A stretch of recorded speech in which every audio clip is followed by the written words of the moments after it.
first launched Dark Dialogue Distilled, the plan was simple. Take our biggest episodes and turn them into clean, short versions, bite-sized true crime stripped down to the essential facts. And on paper, that made sense. With all the long-form investigations we do on the network, having a quick version felt like a natural companion. But the more I worked on it, the more something started to bother me. These cases aren't meant to be cut apart and trimmed into summaries.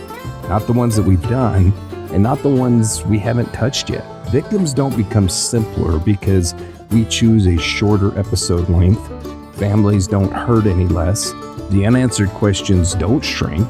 The mistakes, the contradictions, the holes in the timeline, they don't disappear just because I hit delete on a paragraph. So I asked myself, why am I shrinking these cases when what they really need is room to breathe? And that's what it hit me. This show shouldn't be the edited down version of something that we already did. It should be the chance to re-examine old cases, examine new cases, all with a sharper lens, a looser format, and the freedom to be honest about what we got right and what we didn't. Because here's the truth most podcasters don't like to admit. Sometimes we make mistakes. Sometimes new information comes forward. Sometimes listeners catch something that we missed. Sometimes months or years later, we see the case differently than we did the first time around. And those moments shouldn't be ignored. They should be addressed. This show gives me the space to do that. To revisit cases, correct the record, acknowledge criticisms, dig deeper into the parts that don't get enough time, and talk openly about what's changed in my understanding of the case. This isn't the main show. It's not Rocky Mountain Reckoning. It doesn't follow a strict outline, a segment structure, or a narrative formula. This is a looser format on purpose. It allows me to talk about whatever part of the case deserves the focus.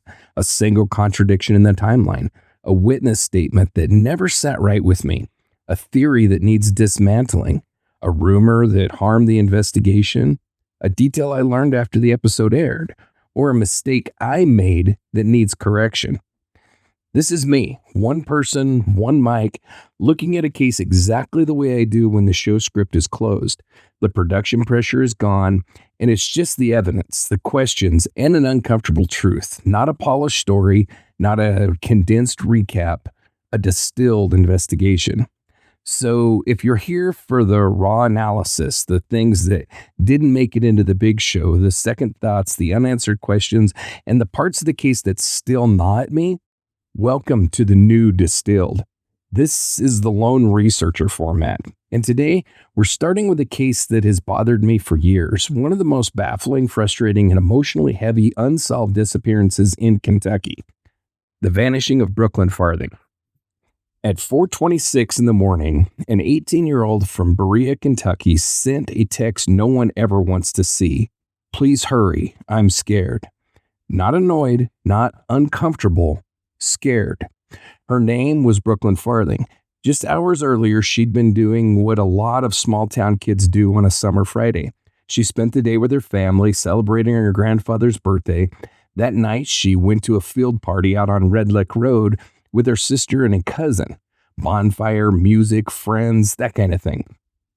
By the early morning hours, the party was thinning out. Her sister and cousin left. The friend she was supposed to stay with bailed on her after an argument. And Brookelyn, 18 years old, newly graduated, standing in the middle of a rural Kentucky night, found herself stranded. A 23-year-old acquaintance, Josh Hensley, offered her a ride. Instead of going home, she ended up at his place, a foreclosed house on Dillon Court with no electricity, no running water, and according to him, just enough furniture left for a couch. From that house in the early hours of June 22nd, Brookelyn started reaching out. She called and texted family. She messaged her ex-fiancé, Jared, asking him to pick her up when he got off of work. And at 4:26 a.m., she sent the message that defines this case. Please hurry, I'm scared. This is not a casual check-in. This is not a, hey, where are you? This is a young woman telling someone she trusts that something is wrong. And then about an hour later, everything changes. A final text goes out from her phone to Jared saying, Never mind. I'm okay. I'm going to a party in Rockcastle County. Her family doesn't believe she wrote it. Investigators don't think it sounds like her. And when you look at the timing and everything that happens next, it's hard to argue with them. Because shortly after that message, the living room of the foreclosed house catches fire. There's no power in the home, no obvious accidental source, yet the couch catches hot enough to damage the floor before firefighters knock it down. Inside and around that house, searchers and investigators find some of Brookelyn's personal belongings. Her purse, her overnight bag, her footwear, the kinds of things she was known to keep close. The two things nobody finds? Brookelyn and her phone. For nearly 12 years, this case has been a tangle of unanswered questions. Terrified text followed by a sudden, never mind. A fire in a house with no electricity, personal items left behind, a phone that later pings miles away, and the disappearance window so tight it almost collapses under its own weight. Tonight, we're going to walk through the 10 parts of this case that bother me the most, the details that don't line up, the decisions that don't make sense, and the questions that still hang over the disappearance of Brookelyn Farthing. Before we get into the 10 things about this case that don't add up, let's pull back and look at the timeline as we actually know it, the part that isn't speculation, rumor, or hindsight. Here's what we can say with confidence. On June 21st, 2013, Brookelyn Farthing spent the day celebrating her grandfather's birthday. Family photos, time with her cousins, normal summer evening, nothing out of character, nothing unusual. Later that night, she and two relatives, her sister Paige and their cousin, headed to a field party on Red Lick Road, a typical rural Kentucky gathering. Bonfire, friends, and a mix of people coming and going. At some point after midnight, a small argument broke out between Brookelyn and the girl that she was supposed to stay with. That friend left, her sister left, her cousin left, and Brookelyn stayed behind, expecting to leave later or catch a ride home. A 23-year-old acquaintance, Josh Hensley, offered her a lift. Instead of driving her home, he took her to a foreclosed house on Dillon Court, a house with no electricity, no running water, and minimal furnishings. From inside that house, Brookelyn contacted multiple people throughout the early morning hours. Calls, texts, and one message that stands out above all the rest. Please hurry, I'm scared. Around 4:30 a.m., Jared, her ex-fiancé, agreed to come get her when he got off work, but by the time he arrived in the area, he couldn't reach her. Sometime after 5 a.m., her phone sends a message saying, quote, going to a party in Rockcastle County, and that she's okay. A claim her family and investigators have repeatedly said does not sound like Brookelyn at all. Shortly after dawn, the living room couch in the Dillon Courthouse catches on fire. The house has no power, no breaker box, and no clear ignition source. Firefighters respond quickly and prevent major structural loss. Inside or just outside the house, investigators find several of Brookelyn's personal belongings. Her cowboy boots, her purse, her overnight bag. These were items she was rarely without. The items missing? Like I said before, Brookelyn herself and her cell phone. Her phone later pings a ways away on Blue Lick Road, a rural area with heavy tree cover, uneven terrain, and plenty of places someone could discard evidence. Despite searches, interviews, and years of public involvement, no trace of Brookelyn has ever been found. Her case remains open, active, and deeply painful for her family. Now, if you want a complete, detailed, step-by-step reconstruction of the entire night, the full episode of Dark Dialogue walks through every timeline minute, every witness account, and every known detail. It's there whenever you want to dive deeper. But right now, for this show, I want to take a different approach, because when you strip the case down to the essentials, when you remove assumptions, rumors, and noise, 10 parts of this story stand out so sharply they almost demand a second look. 10 things that bother me, 10 things that don't make sense, 10 things that raise far more questions than they answer. Let's start with the one that haunts most people first, those last text messages. The last messages that came from Brookelyn Farthing's phone are the backbone of this entire case. They're the only direct window we have into her state of mind during the final 90 minutes that she was ever heard from. And they paint a picture that is disturbing, inconsistent, and extremely difficult to line up with any innocent explanation. Here's what we know for sure. Sometime after 4 a.m, Brookelyn was inside the foreclosed house on Dillon Court. She lost her original ride. The friend she planned to stay with had left after an argument, and the only person around was a 23-year-old man that she didn't know well. At 4 a.m, she reached out to her sister Paige, asking for a ride. Paige couldn't come. It wasn't safe for her to drive, and their cousin, who was also there, was too intoxicated to help. So Brookelyn did what a lot of 18-year-olds would do. She tried someone else. She texted her ex-boyfriend Jared and asked if he could pick her up once he got off work that morning. And then at 4:26 a.m., the tone of everything changes. A series of messages come through, short and direct. I'm scared. Please hurry. Not passive, not subtle, and not vague. She didn't say, I'm uncomfortable or can you come soon? She used the word scared, and she repeated the urgency. These are fear-driven texts. They read like someone trying to keep her voice down or someone trying not to be caught on her phone. They also match the timeline of a young woman who was suddenly aware she could not leave on her own and who needed someone that she trusted to get there quickly. Now, here's where the entire case takes a sharp left turn, because about an hour later, somewhere between 5:30 and 5:45, another message is sent from Brookelyn's phone to Jared. This one says, never mind, I'm okay. I'm going to a party in Rockcastle County. And if you're thinking, wait, what 18-year-old goes to a party at 5:30 in the morning with no ride and with her boots, purse, and overnight bag still sitting at the house after telling someone that she's scared? You are not alone. Brookelyn's family doesn't believe she wrote the message. Investigators have said the same thing publicly and privately for years. And when you line it up next to her previous messages, the shift is so unnatural, it practically highlights itself. There are a few reasons for that. First, the hour. There are no parties at 6 a.m. in rural Kentucky.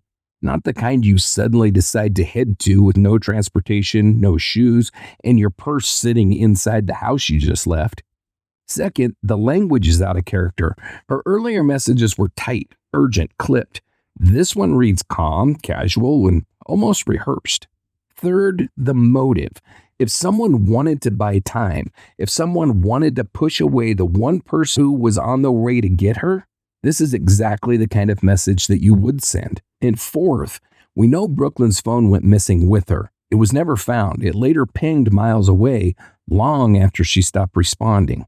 Taken together, these two messages, the 4:26 a.m. fear and the 5:30 a.m. reassurance, form a contradiction so sharp it's almost impossible to explain away. One message says, I'm in trouble, and the next says, forget it, everything is fine. In cases like this, the investigators should look at three things. 1, content, what was said. 2, timing, when it was said. And 3, behavioral alignment, whether the message fits the victim's situation and personality. The first set fits the situation. The second set does not. And that is why these messages, more than anything else, are the heartbeat of this case, because if Brookelyn didn't send that final text, then someone else had her phone. And if someone else had her phone, then whatever happened to her was already in motion. And that's just the beginning. Question number 2 that I have, the confusing change of plans message. When people talk about the turning point in the Brookelyn Farthing case, this is it. The sudden 5:30 a.m. text that flips the narrative on its head. Everything about this message clashes with what we know about the hour before it. Her fear, her urgency, her attempts to get a ride, and her clear intention to leave the house. And that's why this single text has become one of the most scrutinized pieces of evidence in the entire disappearance. So let's break that down with verified information only. Timing. The message does not fit the timeline. After a long stretch of text messages where Brookelyn was actively trying to get picked up and expressing fear, A text suddenly goes out from her phone at approximately 5:30. This message appears after her failed attempts at finding a safe ride, her escalating fear, and her final communication of panic. It comes at a time when the homeowner claims he had stepped out to do chores, and there are no other verified human beings documented as being with her. This exact overlap, his absence and the text appearing, is one of the reasons this message raises so many questions. To the content, a total tone shift. The text says, quote, "Never mind, I'm okay. I'm going to a party in Rockcastle County," end quote. Nothing about this message lines up with anything that she had said or done that night. The content itself takes the case in a different direction, except that nothing supports it. 3, out of character behavior. Her family, friends, and investigators have all emphasized there was no known party in Rockcastle County. No one was hosting one. No one was attending one, especially not at 5:30 or 6 o'clock in the morning, and especially not in rural Kentucky. She had no ride.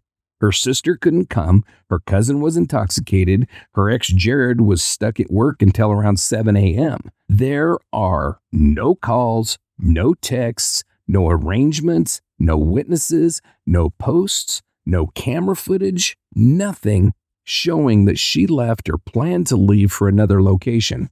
She was trying to leave the house, but not to go to another party. This part is confirmed repeatedly by family and friends. She wasn't out looking for another good time. She wanted out of the situation that she was already in. 4, did she actually send it? This is the central question, and no evidence has ever been released confirming whether the message came from Brookelyn's own hands. What we do know is that her boyfriend did not buy the change in tone. He went from "she's scared" to "she's suddenly okay." Even he has publicly stated that he does not believe the 5:30 a.m. text was truly from her. Family doesn't believe it either. The message contradicts her earlier state of fear, her attempts to get home, her usual behavior, and her patterns of communication. Investigators consider it suspicious. Law enforcement has repeatedly highlighted that the message is inconsistent, unconfirmed, and abnormal. And the homeowner's timeline creates opportunity. The man who last saw her has given inconsistent statements about what time he left, what time he returned, and why he left her alone. This inconsistency creates a window where someone else had both opportunity and motive to send a message meant to mislead. It's important to note that no source has confirmed that he sent it, only that the circumstances suggest the possibility of access and motive. Number 5, no follow-up, no confirmation, no evidence. After that text message, nothing. No replies, no confirmations, no calls, no sightings, no posts, no camera hits, no vehicle reports. Her phone goes silent and is never recovered. Combined with the fact that all of her belongings except the clothes that she wore and her phone were left behind, the message does not appear to reflect real plans. Number 6, the investigative significance of this text. Why it matters so much. The 5:30 a.m. text functions as 1, a potential alibi attempt. If someone wanted to make it look like she left the house willingly, this is exactly the kind of message that they would send. Number 2, a delay tactic. If someone wanted her ex-boyfriend not to show up at 7 a.m. and "I'm okay, I'm going somewhere else" message would buy that time. And 3, a diversion. It shifts attention away from the house, the last place that she was verifiably seen alive. This is why the text is often described as the moment the case, quote, "goes dark." Number 7, public and family interpretation. Across all credible sources, the overwhelming consensus is that she did not send this text. People familiar with her say it's not her tone, it's not the way she talked, it's not what she would have said, and at that time, it's not something that she would have ever done. And investigators openly acknowledge that the text is suspicious. There is zero evidence she ever left that house or made it anywhere in Rockcastle County. So, just a summary of why this text is one of the most concerning elements of this case is one, it directly contradicts everything that she expressed earlier. 2, it describes a plan that had no basis in reality. 3, no ride, no witnesses, no destination, no reason. 4, it appears after she communicated fear. 5, it aligns with a window where someone else could have accessed her phone. 6, it functionally delays anyone coming to help her. 7, it does not match her behavior or her communication patterns. And finally, it marks the last verifiable activity from her phone. This is why the 5:30 a.m. message remains one of the largest, most suspicious red flags in the entire disappearance. Question number 3, the fire on Dillon Court, the most suspicious hour in the case. If the last text message is the moment that tells us Brookelyn was afraid, the fire on Dillon Court is the moment that tells us something was being covered up. It remains one of the most contested, controversial, and poorly explained events in her disappearance. And every version of what happened during that hour comes from one person, Joshua Hensley, the last known individual with her that morning, according to his own statements. Let's break down what is actually known, what is disputed, and why this fire changes everything. Number 1, the setting.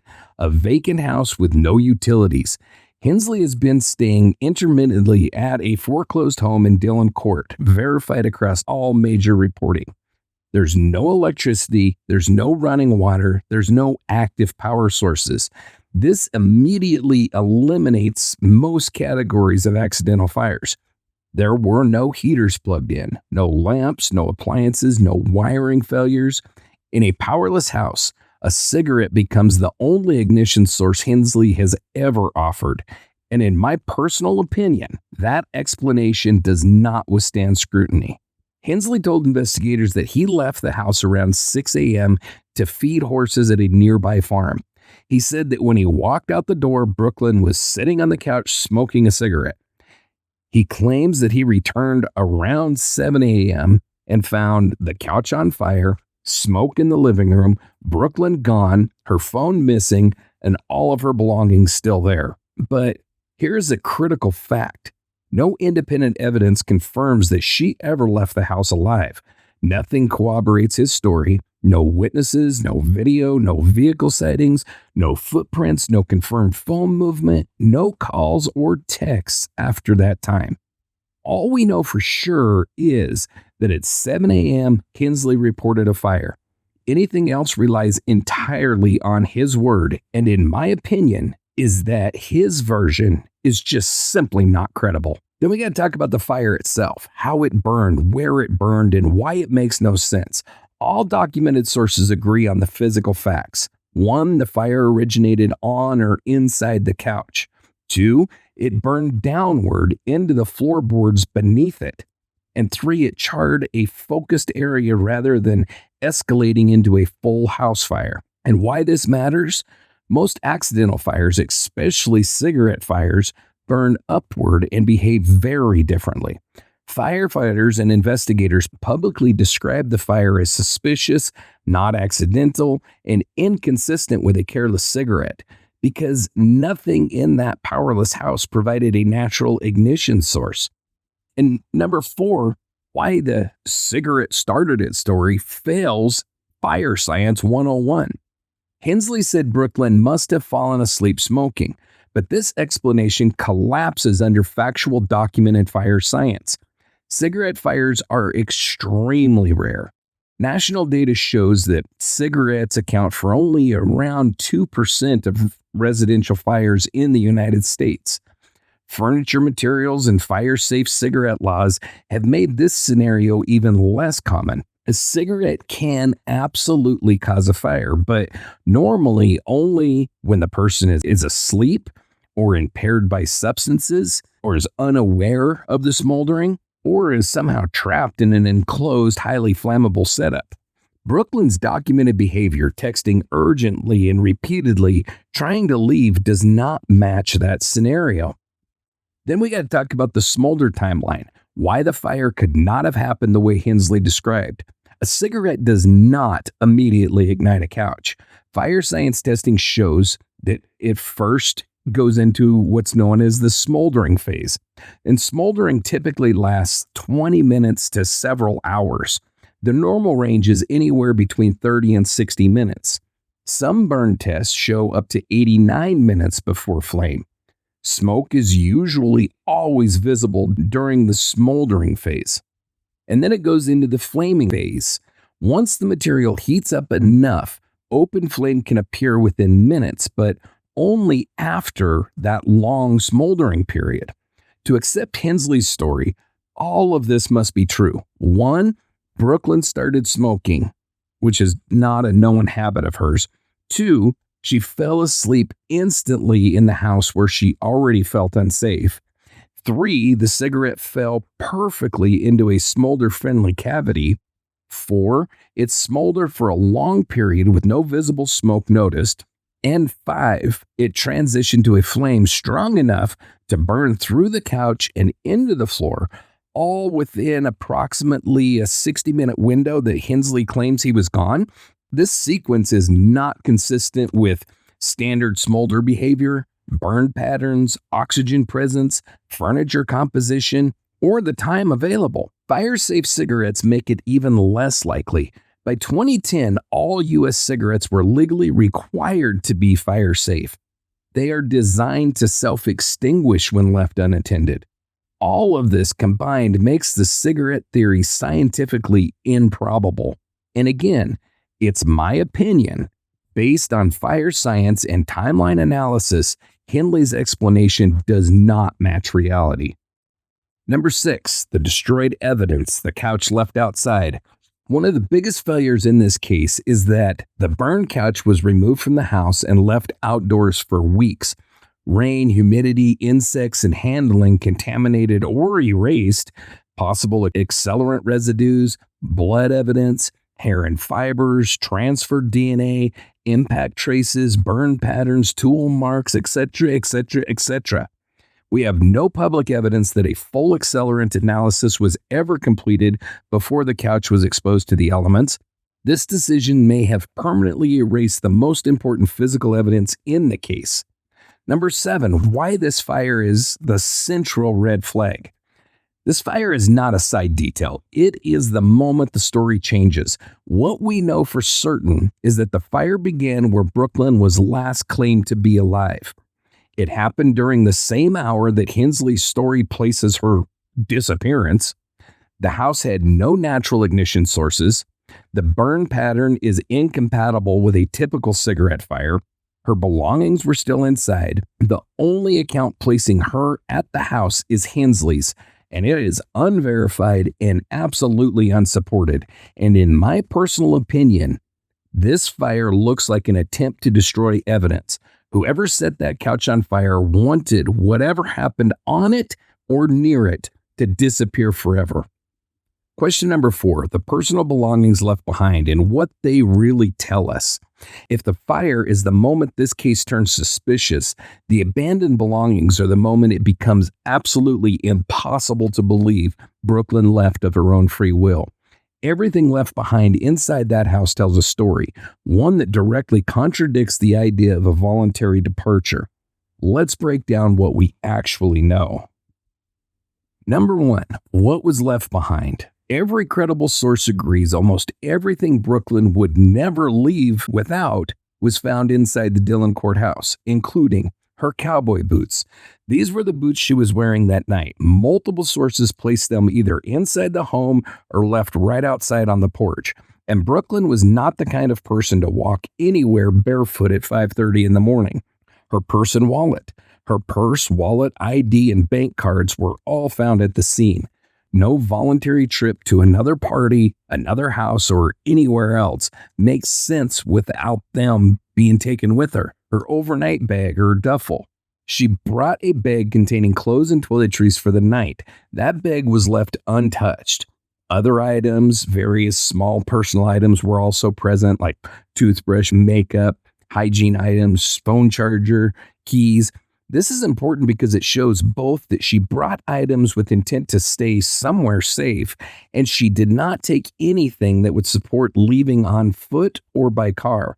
This is one of the strongest indications of foul play in the entire case. What was missing? Only two things disappeared that night: Brookelyn herself and her cell phone. That's it. Not her purse, not her clothes, not her boots, not her money, not her ID, and not her overnight bag. Only her and her phone. The one thing she would need to continue asking for help. This is a hallmark indicator of an involuntary disappearance. Number 3 is why this makes a voluntary departure impossible. Brookelyn's family and friends have been consistent for over a decade. She never left her belongings behind. She always kept track of her purse and phone. She never walked anywhere unfamiliar without her shoes on. She was trying desperately to find a ride home, not a ride to another party. And national missing persons experts say the same thing. Quote, when a person leaves behind identification, wallet, money, and transportation items, the likelihood of a voluntary departure drops dramatically. End quote. In other words, a runaway doesn't leave their wallet. Someone heading to a 6 a.m. party doesn't leave their boots.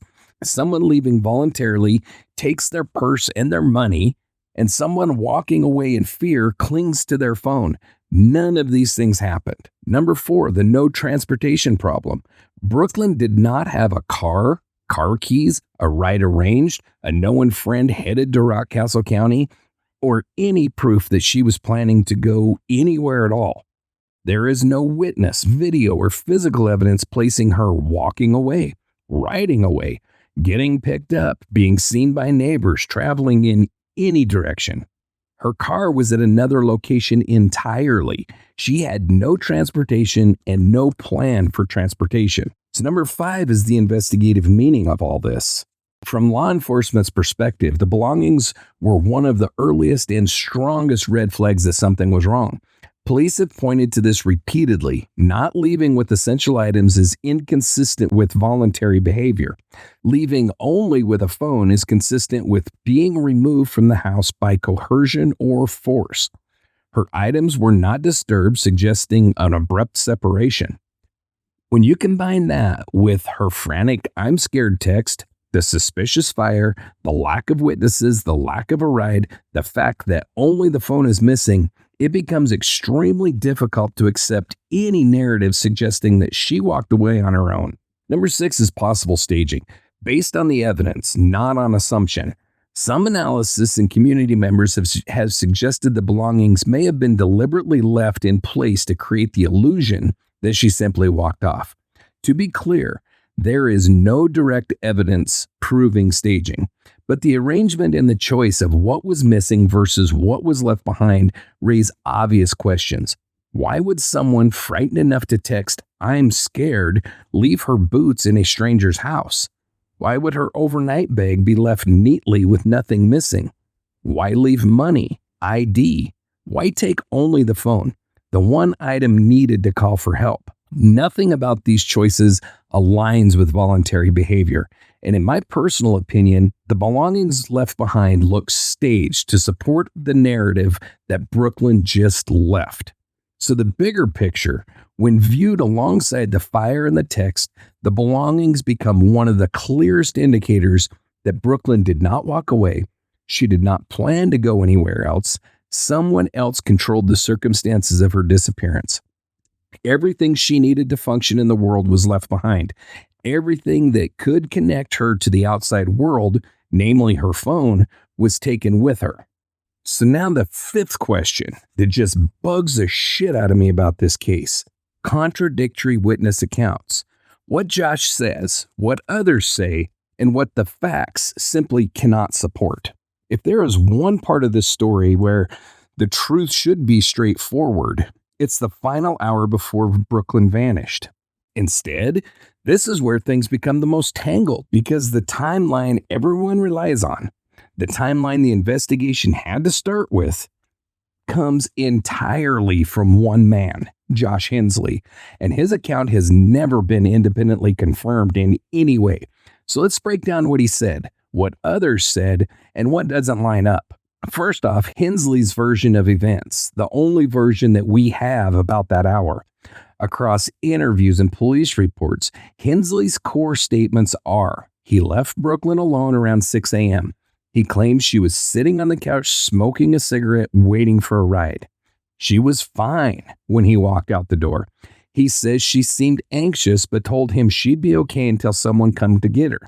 He returned around 7 a.m. and when he walked back inside, the couch was on fire, Brookelyn was gone, her phone was gone, everything else she owned was still there. That is his complete timeline. But here's the problem. Nothing in his version of events has ever been independently verified in any way. Not the times, not the sequence, not the claim that she was alone, not the idea that she left the house, not even the claim that he returned exactly when he says he did. Everything depends on his word. And in my opinion, his word has never aligned well with the physical reality of that morning. Next, we have the discrepancies in the timeline. The clock doesn't match the events at all. Multiple sources, including community interviews and early statements, highlight the inconsistencies. The exact time that he left is unclear. Some accounts suggest he left closer to 5:45. Others say it might have been as late as 6:30. The return time is also unclear. About an hour later is vague and has been described anywhere from 45 minutes to 60 minutes to damn near 2 hours.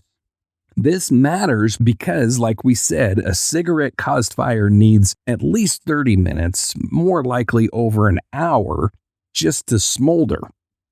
Another period to reach open flame, and an additional time to burn through a couch and into the floor.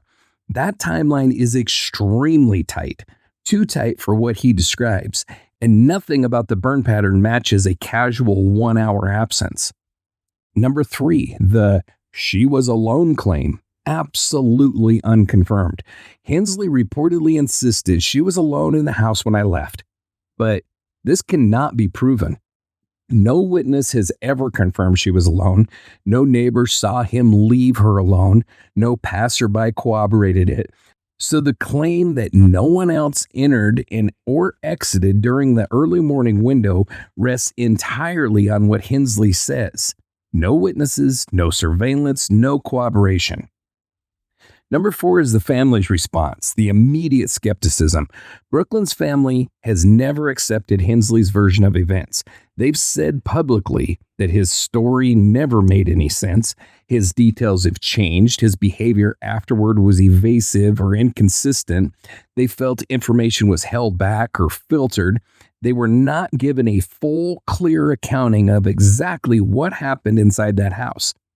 None of this proves guilt, but it absolutely undermines his reliability as the sole narrator of that morning. And again, in my personal opinion, their skepticism is justified. Next, we have the law enforcement FBI interviews, still full of gaps. Kentucky State Police and the FBI interviewed Hensley multiple times. They compared his timeline, phone records, physical evidence, statements from partygoers, what was found in his house, the fire pattern, but no agency has publicly reinforced his timeline. No agency has said they believe he was truthful. No evidence has emerged confirming his movements. And major gaps still remain around the exact hour that Brookelyn disappeared. Investigators have consistently described inconsistencies in the account, unclear movements, unverified statements, all referring to him. And why these contradictions matter. In missing persons investigations, the last confirmed sighting is everything. But here's the truth in this case.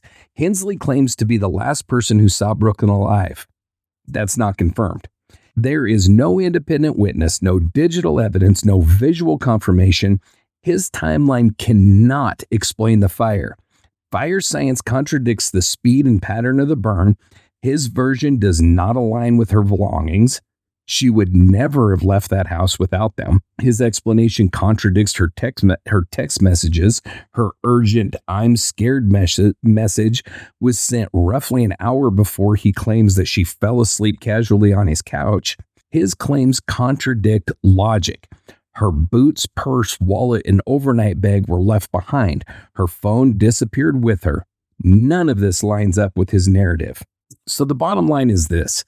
These contradictions do not legally prove guilt, but they do prove one thing beyond question, and that is the only narrative that we have about the last hour of Brookelyn Farthing's life is unverified, inconsistent, and contradicted by the physical evidence. And in my personal opinion, Hensley's story should never have been treated as reliable in the first place.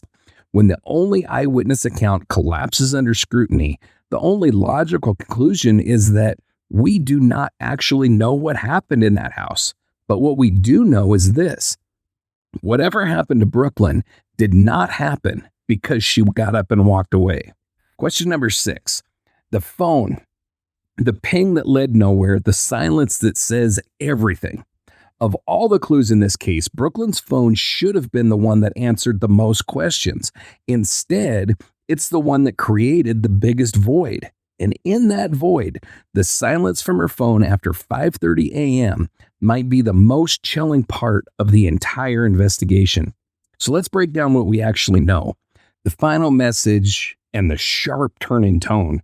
Brookelyn's phone activity stops abruptly early that morning. At 4:26 a.m., she sends the now infamous "I'm scared" and "please hurry" text messages. And then around 5:30, 5:45, a completely different message is sent. "Never mind, I'm going to a party in Rockcastle County." The second message contradicts everything that she'd been texting for the previous hour. It contradicts her known plans. And it contradicts every piece of physical evidence that was left behind. It also becomes extremely relevant once we get to the phone's location. Next is the final ping, what it tells us and what it doesn't. The last activity from her phone connected to a cell tower in Blue Lick, Kentucky. The tower covers a large radius, several miles in rural conditions, so it tells us the phone was somewhere within that coverage zone, but not specifically where within that zone, and not whether it was moving, stationary, or tossed from a vehicle. Some public retellings incorrectly state that Blue Lick is 30 miles away. In reality, it's roughly 8 to 10 miles from Dillon Court, depending on the measurement points. Either way, it's not on foot walking distance at dawn, a direction connected to any known ride, or anywhere near Rockcastle County, which makes the party in Rockcastle message even more suspicious. There is zero evidence the phone ever traveled toward Rockcastle County. And 3, after that ping, absolute silence. After the final connection, no text went through, no calls registered, no voicemail activity, no app usage, no data pings, no Wi-Fi connections, nothing from law enforcement tracking attempts. Nothing. More than 1,000 calls and messages were made to her phone in the next 24 hours. Not one produced another signal, which means one of 4 things happened. Either 1, the phone died, 2, it was destroyed, 3, the phone was powered off manually, or 4, the phone was placed somewhere where it could not connect to a tower. All 4 scenarios point towards outside interference, not voluntary disappearance. Number 4, the disappearance window, a vacuum of data.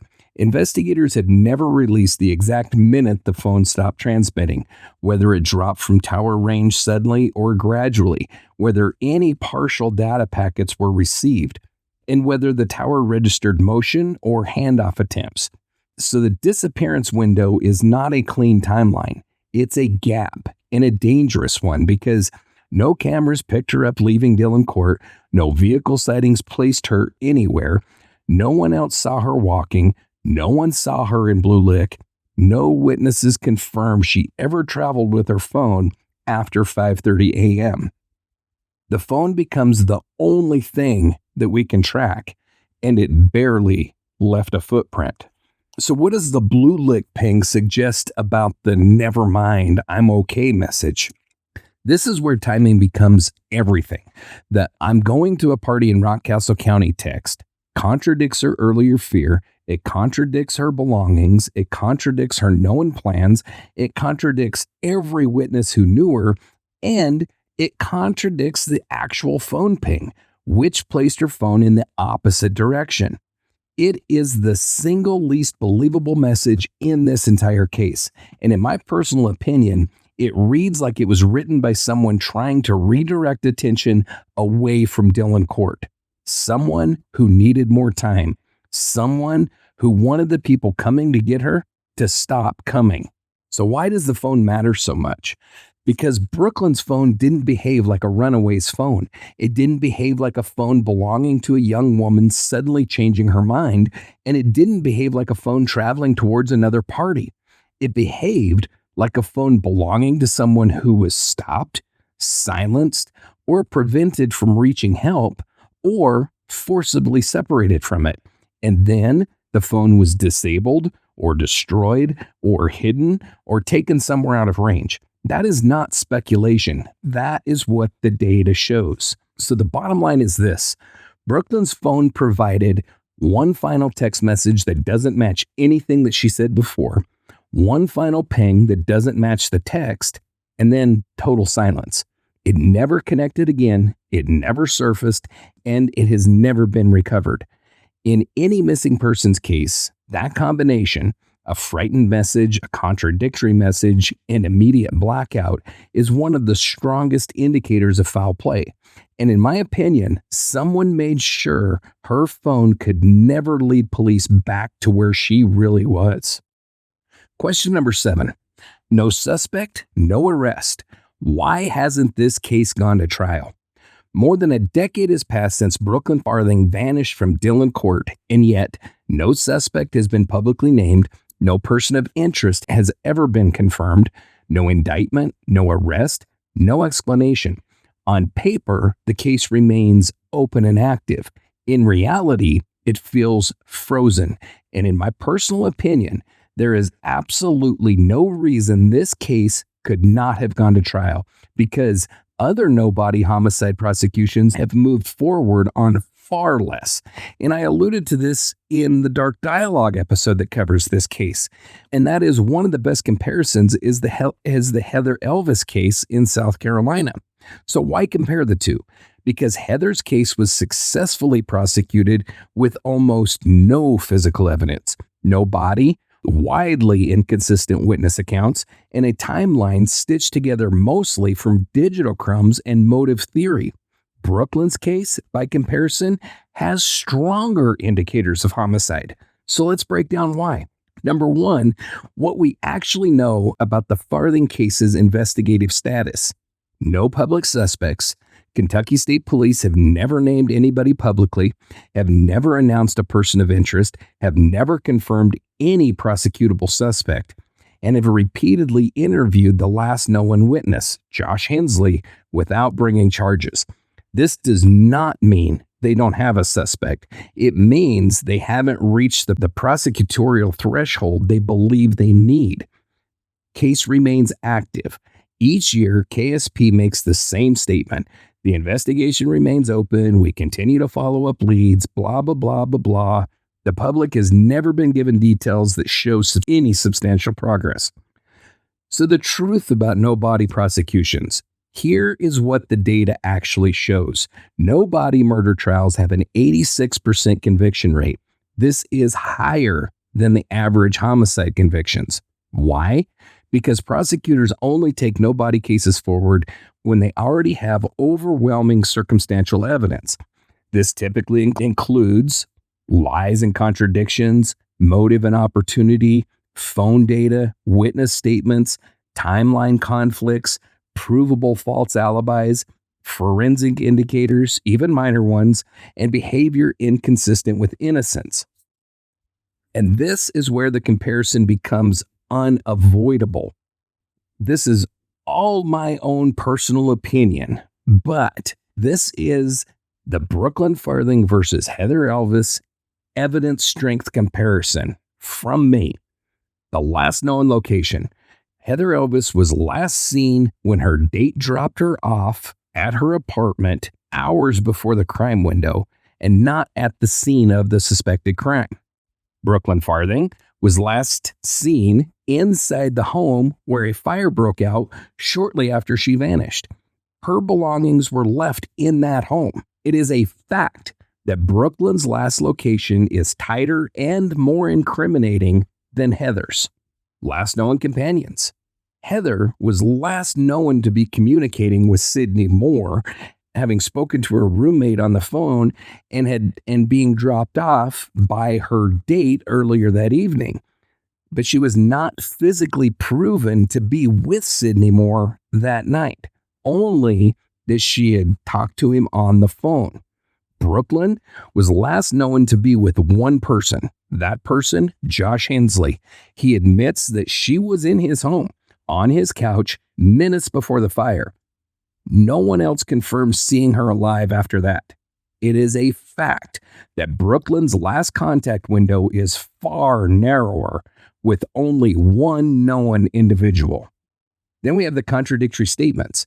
Heather, the Moores changed their stories but had partial corroboration. Brookelyn, Josh's account contains inconsistent time frames, inconsistent behavior explanations, a timeline contradicted by fire behavior, no corroborating witnesses, no physical proof that he ever left her alone. It is a fact that the contradictions in Brookelyn's case are more direct, more isolated, and far more suspicious. Then we have the crime scene activity. Heather, prosecutors relied on motive and circumstantial digital evidence. There really was no crime scene. Her car was found at Peachtree Landing. We had phone pings. We had the video proof or the video recordings of a truck matching Sydney's driving past a house both directions. But that's it. Brookelyn, there was a crime scene and a mysterious fire inside a vacant home without electricity within the exact hour she disappeared, and it destroyed the only place that she was last known to be alive.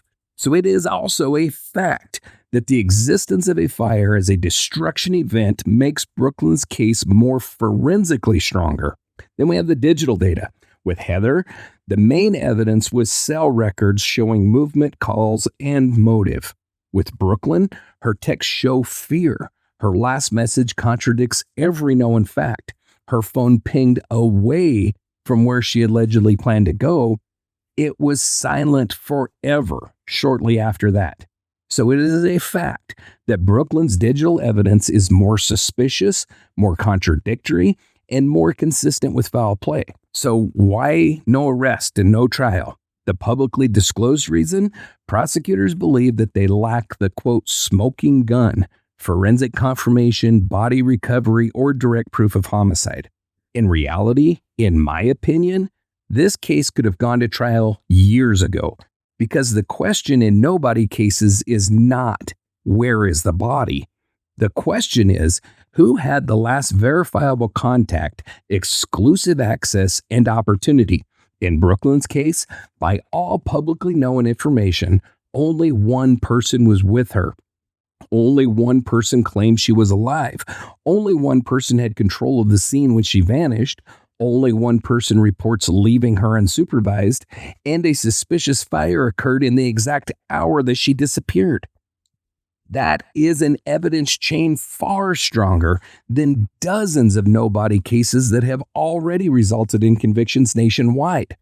There are cases prosecuted on weaker timelines, weaker motive theories, weaker digital evidence, weaker contradictions, weaker witness accounts, weaker forensic findings, and weaker opportunities. And yes, the Heather Elvis murder conviction happened on significantly less evidence. So the bottom line, in my personal opinion, there is no logical explanation for why this case has not been prosecuted. The evidence is absolutely sufficient for a no-body homicide trial. Many cases with less have seen conviction, including the Heather Elvis case. There is only one person whose account controls the entire final hour timeline, and that alone makes this case prosecutable. The fire, the belongings, the fear messages, the contradictory text messages, and the missing phone creates a stronger circumstantial package than many successful prosecutions. This is a case that should have gone to trial, and it still could. Question number 8. Are these cases connected?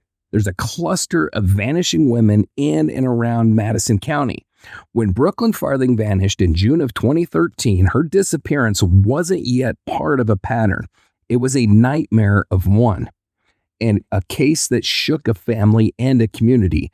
But over the next several years, something began happening in this region, something that terrified young women, fueled community suspicion, and triggered online speculation that a predator might be hunting in central Kentucky. 2 cases in particular were repeatedly compared to Brookelyn's. They created a sense of a cluster, even though police have never linked them. Here's what we actually know. Savannah Spurlock, the one case with answers in 2019. Savannah Spurlock, 22, a petite blonde mother of 4, disappeared on January 4, 2019 after leaving the other bar in Lexington. She was last seen separated from friends, visibly intoxicated, getting into a vehicle with 3 men heading toward Garrard County, which borders Madison County. That alone triggered comparisons to Brookelyn. 2 young women separated from their support systems late at night with men they barely knew, heading to rural properties. The outcome? Savannah's case was solved. Her remains were discovered 6 months later, buried on a rural family-owned property. David Sparks, one of the men she left the bar with, was convicted of her murder. The relevance to Brookelyn, law enforcement has been very clear. There is no evidence that Savannah's killer had any connection to Brookelyn's disappearance, but the public connected the cases anyway, because both victims were young blondes. Both vanished after being separated from their group. Both were last known to be with men in rural settings. Both disappeared in the same region. Both cases drew national attention.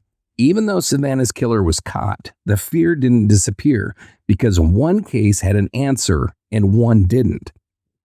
Next is Amanda Bailey, the case with almost no public information. Just days after Savannah vanished, Amanda Bailey, 26, disappeared. The details released to the public are extremely limited. Also a petite blonde young woman, reportedly last seen with her ex-boyfriend, location connected to Madison County. Her body was discovered on a remote Kentucky farm. The cause of death has never been publicly explained. No public suspect has been named. No widely released arrest information. Unlike Savannah's case, Amanda's received little media coverage, but the timing within the same month, combined with age, appearance, and geography, caused a massive surge in online speculation. Theories range from coincidence to a serial predator to shared traffickers, but police have never stated that these cases are connected. So why do people see a pattern, even if police say there isn't one? Well, number 1 is geography. All 3 cases, Farthing, Spurlock, Bailey, occurred within a tight cluster of Madison, Garrard County, and neighboring central Kentucky counties. This is an area of rural roads, private farmland, limited surveillance, and isolated property houses. It's easy to disappear here. Number 2 is the victim demographics. All 3 were young, petite, white, blonde women who were separated from their friends and last seen in the company of men. This creates psychological linkage, even if there's no criminal one. And then we have the timing. 2 cases, Spurlock and Bailey, hit within days of each other. Public fear skyrocketed, rumors spread faster than official information, and Brookelyn's case resurfaced aggressively in the media and online because many people thought this has happened before. Then we have the law enforcement position. Kentucky State Police and municipal agencies have repeatedly stated there's no credible evidence that connects the Spurlock or Bailey cases to Brookelyn Farthing. Each investigation stands alone. No task force has been created to explore cross-case links. There is no identifiable serial predator in the region, and they are aware of the comparisons because the community would not let this issue drop, especially after Savannah was found. But comparisons are not evidence, and police continue to publicly reinforce that point. Then we have the public media and community impact. Even though police deny any formal link, true crime forums, local activists, online discussion communities, Facebook groups, amateur sleuth projects, and local families all maintain the belief that these disappearances are connected in the sense of regional vulnerability, even if not identical predators. The shared fear is real. If Savannah hadn't been found, would we still be asking the same questions we've been asking since 2013 about Brookelyn? And in this region of Kentucky, this cluster of disappearances led to self-defense classes, rideshare buddy systems, increased campus safety programs, bar safety campaigns, and widespread social media warnings for young women. Even if the cases aren't linked legally, they are linked culturally because they change the behavior and fear level of an entire community.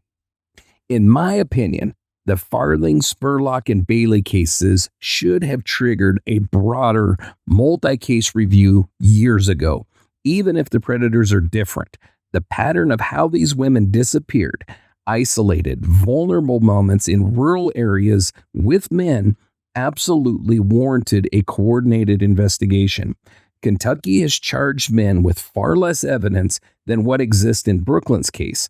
Savannah's murder proves that young women in this region are targeted, harmed, and killed in rural isolation.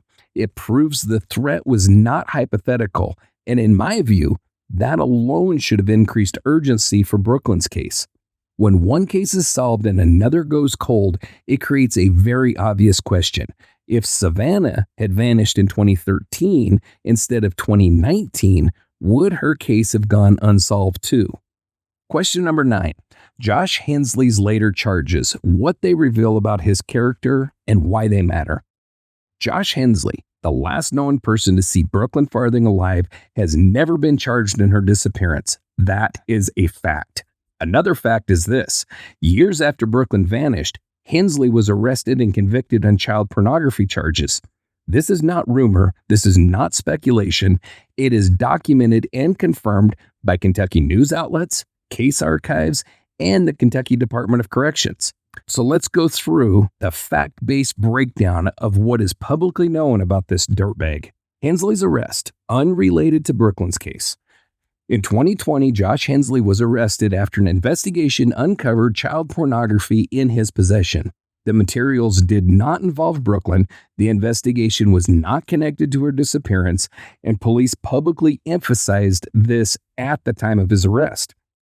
However, his arrest reignited community outrage because it showed that the man alone with Brookelyn, the night she vanished, was later convicted of sexual crimes involving minors.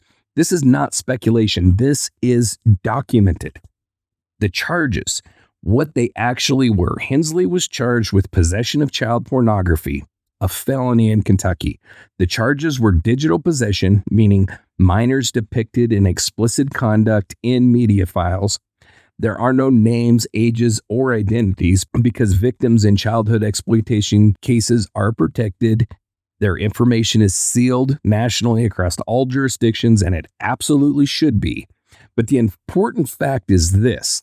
The charges involved sexual exploitation of minors.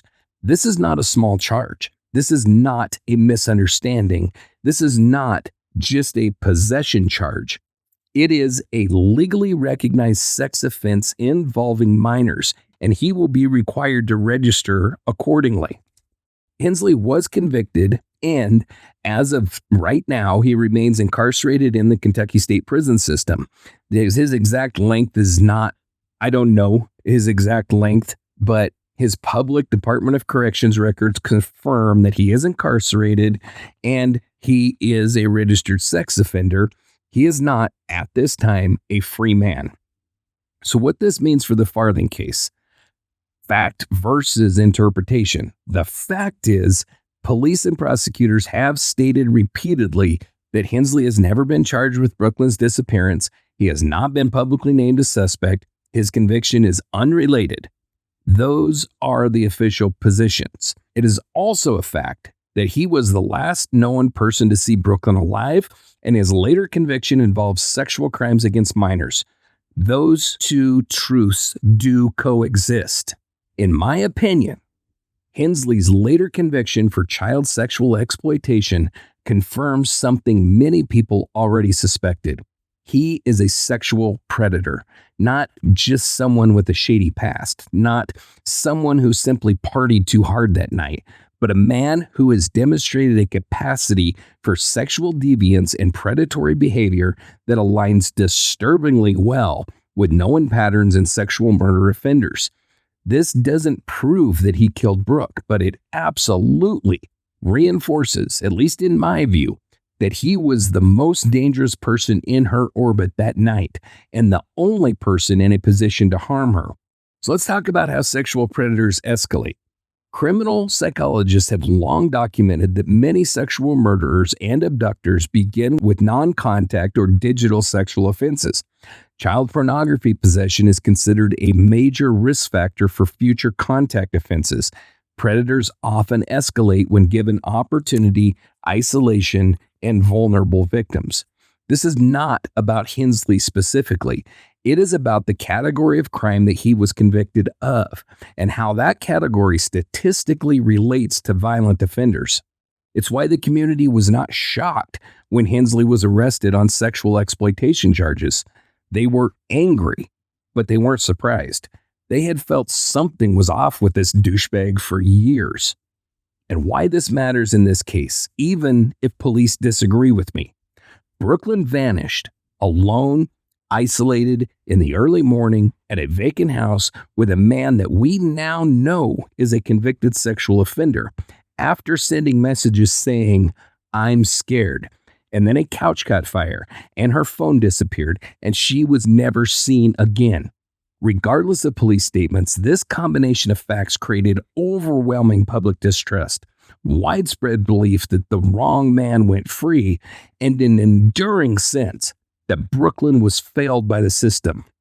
And my job is to lay that out all clearly. Which brings us to question number 10, the investigative mishandling. What went wrong in Brookelyn Farthing's case? When you talk to anyone who has followed Brookelyn Farthing's disappearance for more than 5 minutes, family, locals, investigators, online sleuths, the same frustration comes up again and again. The investigation did not move fast enough, did not lock down evidence soon enough, and did not treat the scene with the urgency a frightened missing teenager deserves. And that is not speculation. That is not rumor. That is a documented pattern. Number 1, the crime scene was not secured in time. The house on Dillon Court was not treated as a crime scene immediately. Family accounts, reporting, and multiple case archives agree on this point. Police did not seal the living room or the structure quickly enough. The first hours, critical for any missing persons case, were lost. Forensic collection was delayed or absolutely incomplete.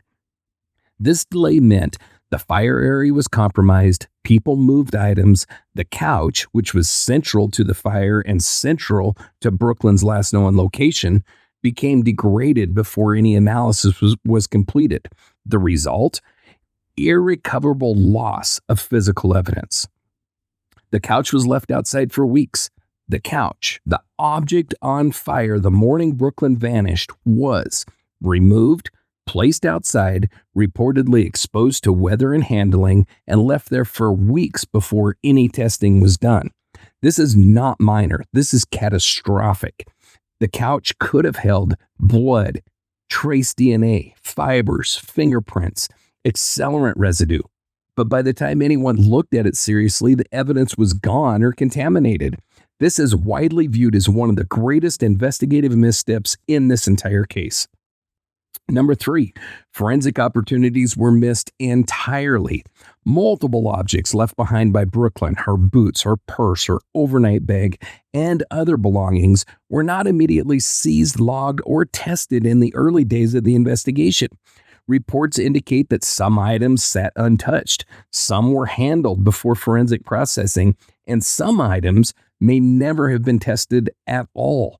For a missing teenager who had just texted, "I'm scared," this is almost impossible to believe and absolutely impossible to justify. Number 4, witness interviews lacked rigor, depth, and follow-up. This is not about rumor. It is about documented inconsistency. Josh Hensley's timeline shifted. Key interviews were not repeated immediately. Gaps in the timeline were never publicly clarified. Family members, and this is their direct allegation, believe they encountered evasiveness, stonewalling, and incomplete explanations. Whether caused by limited resources or poor execution, the result is the same: a shaky timeline and a man, Hensley, whose account was never pressure tested with the intensity the public expected. Number 5, the community tips were followed but often poorly coordinated. There were mine shaft rumors, claimed sightings, potential disposal locations, scattered witness reports. Families and volunteers repeatedly said leads weren't followed quickly, communication broke down, and authorities didn't work collaboratively with the search volunteers. This fractured response allowed misinformation to spread and made legitimate leads harder to track. Then we have the transparency problems and the family distrust. For years, Brookelyn's family has stated that they felt, quote, kept at arm's length by investigators. They cite unclear statements, inconsistent updates, withheld investigative details, difficulty accessing status reports. This is not unusual in open cases, but in this case, it becomes a defining tension point.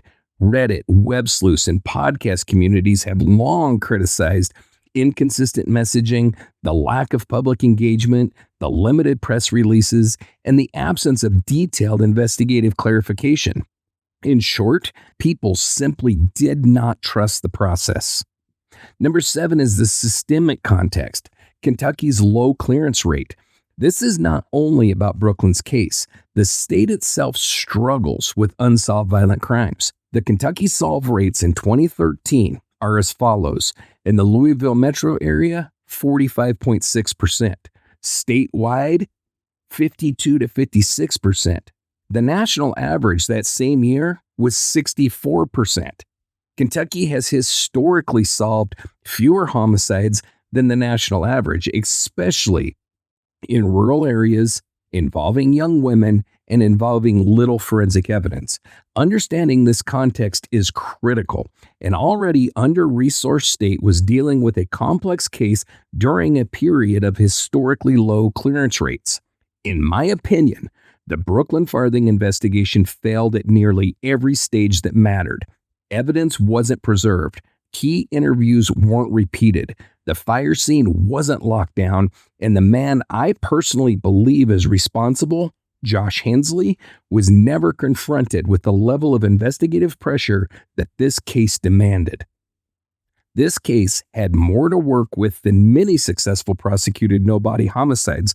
Like I mentioned earlier, Heather Elvis is a perfect example.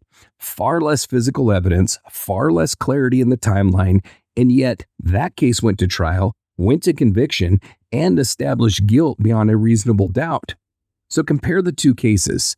The first factor, the last known location. Brookelyn Farthing, a single empty house. Heather Elvis, her apartment. The last person with the victim, Brookelyn Farthing, one person. Josh Hensley. Heather Elvis, multiple, but none alone with her. Her date dropped her off, but then we know that he left because she talked to her roommate after that, so he's out. So we have one person and multiple people. Then we have a suspicious fire. Brookelyn's case, yes. Heather's, no. The urgent, I'm scared messages. Brookelyn's case, yes. Heather's, no.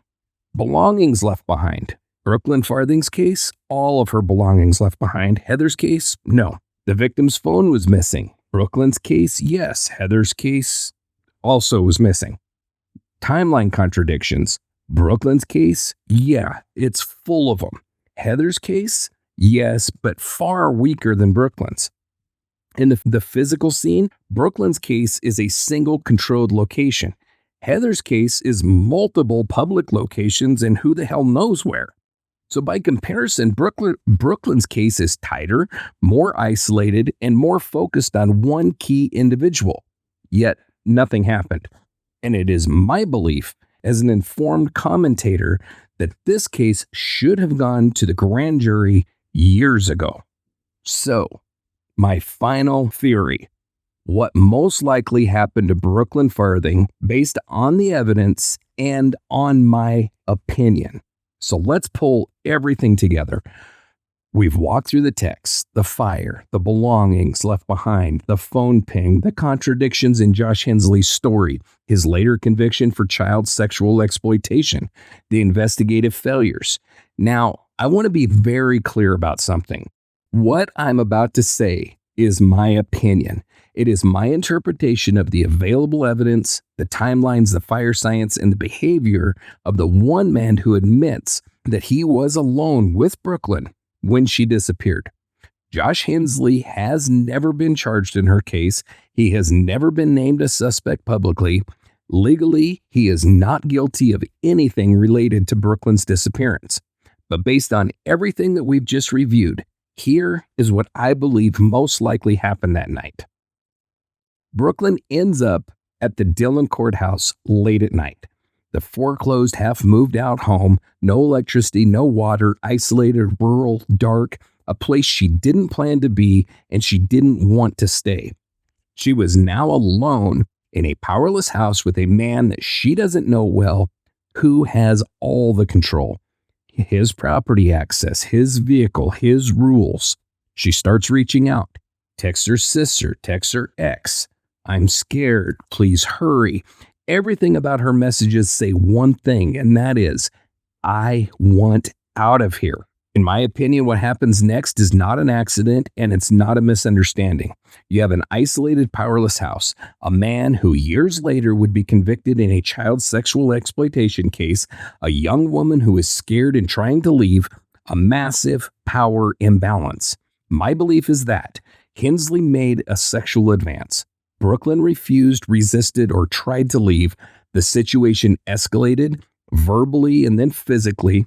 Whether the assault was completed or interrupted, I believe that sexual violence is at the core of this case, and that violence escalated to murder to silence her, protect himself, and prevent her from reaching out. Once harm was done, whether intentional or in a moment of rage, the next problem for him is the house. Her body, blood or trauma evidence, transfer marks on the couch or on the floor, items showing a struggle. And what happens not long after? A fire starts on or inside the couch, burns down into the floor in a house with no electricity in the exact location where she was last said to be. In my opinion, the fire was not accidental and is absolutely not started by Brookelyn. It was a cover-up designed to burn the area where she'd been, to obliterate blood, hair, fibers, and contact evidence, and to set up a story. She must have started the fire with a cigarette and then left. When Hensley leaves that house, I do not believe he left her there alive. I believe she was already dead or incapacitated and that he staged the rest. Brookelyn's purse, wallet, ID, bank cards, boots, overnight bag, hygiene items, all are still there. The only thing missing are Brookelyn and her phone. No runaway scenario fits that pattern. No, I'm going to another party scenario fits that pattern. No, I just walked away scenario fits that pattern. In my opinion, the belongings were left as part of a narrative. She just left. She walked off. I don't know where she went, but the evidence screams the opposite. We know that her phone left with her. It sent the suspicious, never mind, I'm okay going to a party in Rockcastle County message. It later pinged a tower in the Blue Lick area. After that, it went completely dark. My best guess is that Hensley kept her phone powered off or disabled while he deals with the immediate crisis. He hides or temporarily stashes Brookelyn's body, possibly near the property that he knows, somewhere that he can return to. He waits out the initial chaos, the family calling and coming, the people looking, law enforcement beginning to stir. At some point in the days after, when the pressure pattern changes, he moves her body to a more permanent disposal location, farther out, more hidden, harder to find. Around that time, he briefly powers the phone on again or tosses it from the vehicle in the blue lit coverage area. The phone hits the tower, one last ping, and then is destroyed, submerged, or left where no one will ever find it. Is this provable? No. Is this published as fact anywhere? No. This is my opinion. But it is an opinion that fits her last text, the staged "I'm okay" message, the outward movement of her phone, and the complete and permanent silence that follows. If you accept the idea that the fire was staged and the phone was carefully handled, then it follows that the body was handled the same way. My belief is that she was killed at or near that couch area. She was removed from the house, possibly before the fire was fully set, possibly after it began. She was initially hidden somewhere that Hensley could quickly access and quietly, somewhere close to Dillon Court. When law enforcement focus became more diffuse and the search pattern shifted, he moved her again to a more permanent dump site, somewhere rural, somewhere secluded, and likely tied to land, jobs, or geography that he knows well. And there she remains. So why do I believe that this theory fits better than any other? Any theory about this case has to explain the "I'm scared" text, the sudden "I'm fine going to Rockcastle" reversal, the fire in a powerless house, the downward burn through the couch, the belongings left behind, the missing phone, the blue lit ping, the total silence afterwards, Hensley's later conviction for child sexual exploitation, the lack of any evidence that she left voluntarily with anybody else. In my opinion, the simplest theory that accounts for all of this is this: a sexual advance, a violent response when she resisted, a death he could not undo, a fire to erase the scene, a staged story with her phone, a body moved, then moved again, and a community left without the answers they deserve. Legally, this remains a theory. Morally, it feels like the only thing that makes sense. And until someone with actual authority decides to move this case forward to a grand jury, to charges, to a courtroom, this theory is what many of us are left with. A young woman who tried to get home, a man who should never have been trusted with her safety, and a system that never pushed hard enough to hold him fully accountable. There's a moment in every case, one moment, where the door should have swung open, where the truth should have come crashing through, where somebody in a position of authority should have stood up and said, "Enough, this ends now." And in Brookelyn Farthing's case, that moment came and went more than once. We talk a lot about failures, missed timelines, botched evidence, opportunities lost because someone hesitated when they should have acted or acted when they should have slowed down. But even with all of that, even with every flaw in this investigation, the simple truth is this: this case should not still be unsolved. And the fact that it is, that's not fate, that's not mystery, that's not cosmic bad luck. It's absolute failure. Plain, obvious, preventable failure. Let me put it in this way, because sometimes the simplest analogy cuts through all of the noise. If you lock two people in a jail cell, just two, no windows, no doors, no magical third visitor who slipped in through the ceiling, and you come back an hour later to find one alive and the other murdered, you don't need Sherlock Holmes. You don't need a task force. You don't need a decade of speculation. You already know what happened. And when you look at the timeline of Brookelyn's case, when you look at the isolation of that house, the fire conveniently starting around the exact spot she was last seen, the items she left behind, the last man to see her, his later conviction on child sexual exploitation charges, and the fact that not one single piece of evidence points to any unknown intruder or phantom stranger, I feel like I'm staring at the same damn jail cell. Just bigger, a living room instead of concrete walls, a couch instead of a bunk, a terrified teenager instead of a hardened inmate. And yet Kentucky calls this unsolved. That's not just illogical, it's insulting. Because While Kentucky has been sitting at an unimpressive 52 to 56% homicide solve rate, the rest of the country has been proving over and over that you can solve cases with less than what exists here.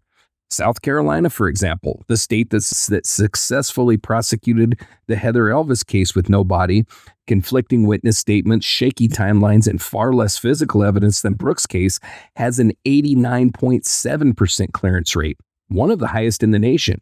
Nearly 90% of homicides solved. They took a no-body case, stitched together motive, opportunity, inconsistencies, and behavior, and they built a prosecution strong enough to convict. Meanwhile, in Kentucky, a fire damage couch sits outside in the weather. Early interviews are rushed or incomplete. Phone data is misinterpreted. Potential evidence goes uncollected. Witness timelines shift. And the one man with opportunity later gets arrested for child pornography, and somehow nobody thinks to leverage that moment? That should have been the door swinging open. That should have been the bargaining chip. That should have been the deal. You want leniency? You want a plea? You want anything? Tell us where Brookelyn is.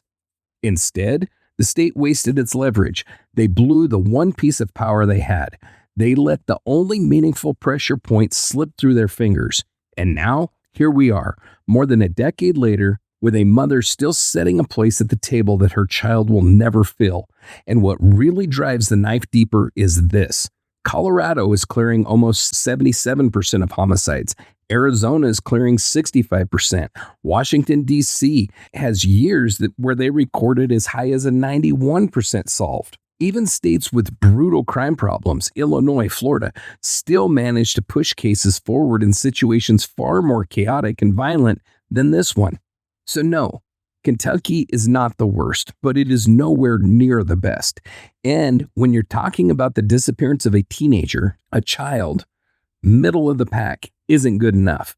Average isn't good enough. Maybe someday isn't good enough. Brookelyn Farthing deserved a system that fought for her with everything it had. She deserved a team that secured the scene, protected the evidence, challenged the contradictions, and refused to let silence become a shield. She deserved better than this. And if we're angry, if we're outraged, if we're here saying what no one else seems willing to say, it's because the truth demands it. This case is solvable. This case should have been solved. And the fact that it isn't, that falls on the shoulders of every agency that let those early hours slip away, every opportunity ignored, and every year that passes without accountability. Kentucky needs to get off its ass and treat cases like this, cases like Brookelyn's, with the care, the urgency, and the respect that they deserve. Her life mattered, her fear was real, and somewhere out there, someone knows exactly what happened to her. It's time they're finally made to answer for it. If tonight's episode moved you, angered you, or reminded you why these cases matter, we want you with us as we keep pushing forward. Like, follow, subscribe, hit the thumbs up, hit the bell, leave a review on whatever platform you're listening through. Those things help us more than you know. And remember, Dark Dialogue isn't just a podcast. It's a community. It's a movement, a boots-on-the-ground effort to support families, search for answers, and make sure no victim is forgotten. If you want to be a part of that work, you can join the Dark Dialogue Collective, our volunteer network for real-time support, searches, advocacy, logistics, and outreach. You can adopt a victim through our Adopt a Victim program, take on research tasks, and help families who still don't have closure. Brookelyn's case is available for adoption on that. You can support the show directly on Patreon, Ko-fi, or through our Substack, where we share extended case files, bonus episodes, and behind-the-scenes commentary. You can always visit the website at www.darkdialogue.com for resources, episodes, victim tributes, and updates. And if you have questions, case suggestions, tips, or just want to reach out, you can email us anytime at info@darkdialogue.com. This is John, and for Dark Dialogue Distilled, stay curious, stay relentless, and don't let the truth go silent.